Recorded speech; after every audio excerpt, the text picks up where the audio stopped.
ನಾನು ಜಾಸ್ತಿ ಮಾತಾಡೋದಕ್ಕೆ ಹೋಗಲ್ಲ, ಏಕೆಂದರೆ ಆಲ್ರೆಡಿ ವೇಳೆ ಆಗ್ತಾ ಇದೆ. ಮತ್ತು ನಾನು ಏನು ಹೇಳಬೇಕಾಗಿತ್ತು ಅದನ್ನೆಲ್ಲರೂ ಬಹಳ ಅದ್ಭುತವಾಗಿ ಹೇಳಿದ್ದಾರೆ. ಈ ಕಾರ್ಯಕ್ರಮದ ಆರಂಭ ಆಗ್ತಾ ಇರುವಾಗ ಶ್ರೀಯುತ ಆರ್ ವಿ ದೇಶಪಾಂಡೆ ಅವರು ಅಖಿಲ ಭಾರತೀಯ ಬ್ರಾಹ್ಮಣ ಮಹಾಸಂಘದ ಅಧ್ಯಕ್ಷರಾದಂತಹ ಗೋವಿಂದ್ ಕುಲಕರ್ಣಿ ಅವರಿಗೆ ಒಂದು ಮಾತನ್ನ ಹೇಳಿದ್ರು.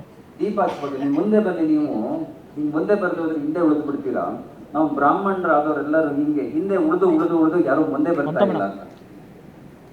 ಬಹಳ ಅರ್ಥಗರ್ಭಿತವಾದಂತ ಒಂದು ಮಾತು ಅಂತ ಅನ್ಸುತ್ತೆ. ಇದೇ ಮಾತನ್ನ ಅವರು ಭಾಷಣದಲ್ಲಿ ಅವರು ಹೌದು, ಮತ್ತೆ ನಮ್ಮ ಸಿ ಕೆ ರಾಮಮೂರ್ತಿ ಅವರು ಕೂಡ ಅದನ್ನು ಬಹಳ ಸ್ಪಷ್ಟವಾಗಿ ಹೇಳಿದ್ದಾರೆ, ಯಾವುದೇ ರೀತಿಯಾದ ಮುಚ್ಚುಮರೆ ಇಲ್ಲದೆ ಹೇಳಿದ್ದಾರೆ. ನಾವು ಅತ್ಯಂತ ನಿರುಪದ್ರವಿ ಸಮಾಜಿ ಜೀವಿಗಳು, ಯಾರಿಗೂ ತೊಂದರೆ ಕೊಡಕ್ಕೆ ಹೋಗಲ್ಲ. ಆದ್ರೆ ನಮಗೆ ಒಳ್ಳೇದು ಮಾಡೋದು ಹೋಗ್ಲಿ, ನಮ್ಮನ್ನು ಬೈಯೋರ ಸಂಖ್ಯೆನೇ ಜಾಸ್ತಿ ಆಗ್ಬಿಟ್ಟಿದೆ.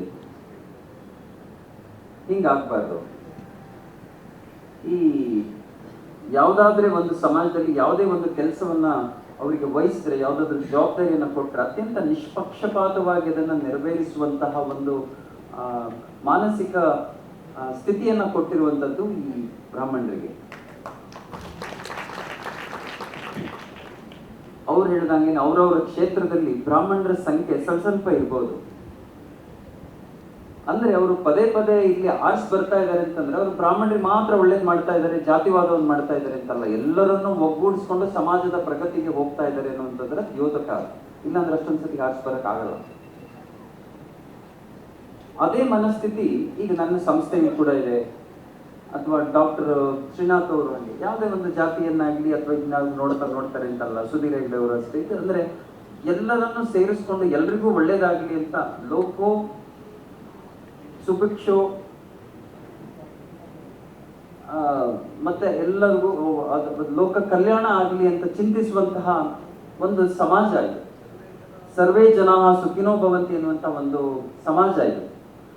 ಹಾಗಾಗಿ ಇದರಲ್ಲಿರುವಂತ ಒಂದೇ ಒಂದು ಕೊರತೆ ಅಂದ್ರೆ ನಾವು ಒಗ್ಗಟ್ಟಾಗಿರಲ್ಲ, ನಾವು ಹಿಂದೆ ಉಳ್ಕೊತಾ ಹೋಗ್ತಿರ್ತೀವಿ. ಅದಾಗಬಾರ್ದು, ನಾವು ಒಗ್ಗಟ್ಟಾಗಿರ್ಬೇಕು. ನಮ್ಮ ಒಂದು ಅಗತ್ಯಕ್ಕೆ ಒಂದು ಧ್ವನಿಯಾಗಿ ಇವತ್ತು ಅಖಿಲ ಭಾರತೀಯ ಬ್ರಾಹ್ಮಣ ಮಹಾಸಂಘ ಮತ್ತು ಇಲ್ಲಿನ ರಾಜ್ಯ ಘಟಕದ ಪ್ರದೀಪ್ ಅವರು ಬಂದ ಮೇಲೆ ಬಹಳ ದೊಡ್ಡ ಧ್ವನಿ ಬರ್ತಾ ಇದೆ. ಇವರು ನಮ್ಮನ್ನ ಸನ್ಮಾನಿಸುವಂಥದ್ದು ಬಹಳ ಸಂತೋಷದ ವಿಚಾರ. ಎಲ್ಲ ಸನ್ಮಾನಿತರಿಗೂ ಅಭಿನಂದನೆಗಳು. ಆದ್ರೆ ಇದನ್ನೆಲ್ಲರನ್ನು ಒಗ್ಗೂಡಿಸಿ ಒಂದು ಸಮಾಜದ ಧ್ವನಿ ಆಗ್ತಿರುವಂಥದ್ದು ಬಹಳ ಮುಖ್ಯವಾದಂಥ ವಿಚಾರ. ಹಾಗಾಗಿ ದೊಡ್ಡ ಅಭಿನಂದನೆಗಳು ನಿಮಗೆ. ಹೆಚ್ಚಿನ ಮಾತನಾಡಕ್ಕೆ ಹೋಗಲ್ಲ. ನಾನು ಏನಿದ್ರು ನನ್ನ ಏಷ್ಯಾನೆಟ್ ಸುವರ್ಣ ನ್ಯೂಸ್ನಲ್ಲಿ ಮತ್ತು ಕನ್ನಡಪ್ರಭದಲ್ಲಿ ಕೇಳಿ. ನಮಸ್ಕಾರ.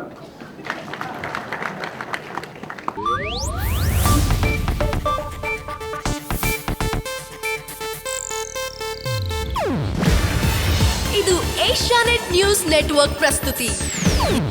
ನೀವು ನೋಡ್ತಿದ್ದೀರಾ ಏಷ್ಯಾನೆಟ್ ಸುವರ್ಣ ನ್ಯೂಸ್.